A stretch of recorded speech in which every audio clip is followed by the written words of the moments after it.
All right, in this lesson, I'm going to teach you how to go from degree measure to radian measure. And when you're going from degree measure to radian measure, it's always important, unless stated otherwise, to leave your answer in terms of pi.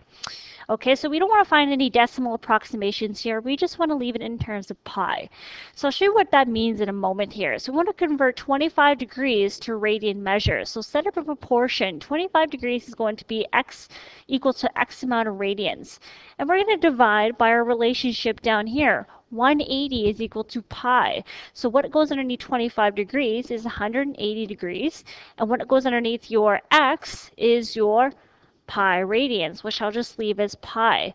So from here, you want to go ahead and isolate x. The first step is to multiply both sides by pi. Okay, so what ends up happening on the right-hand side here is that these will cancel out, and I'm left with x. And on the left-hand side, I'm going to get 25 pi over 180. So leave your answer in terms of pi. Do not do any decimal approximations and round unless stated otherwise. So once again, this is going to be in radians. But before we finalize this answer here, 25 and 80, you want to see if you can simplify those two numbers to lowest terms. So what's common to 25 and 180 is 5. So if I divide 25 by 5, I get 5 on top. When I divide 180 by 5, I'm going to get 36 on the bottom. So my final answer is going to be 5 pi over 36 radians. Okay, so make sure that your fraction is in lowest terms possible. So here's the first answer here. Let's take a look at the second question.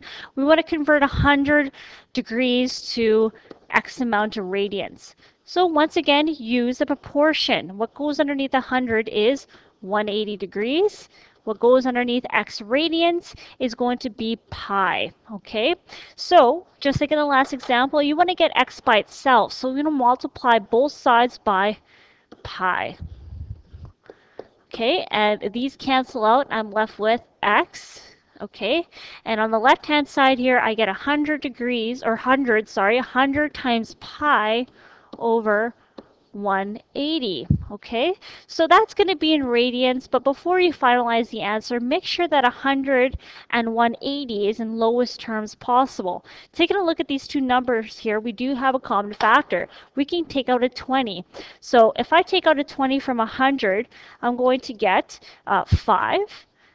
And then 180 divided by 20 is going to give me 9. So my answer is going to be 5 pi over 9 radians is going to be equal to my x value, which is the radian measure of 100 degrees. There is my second answer.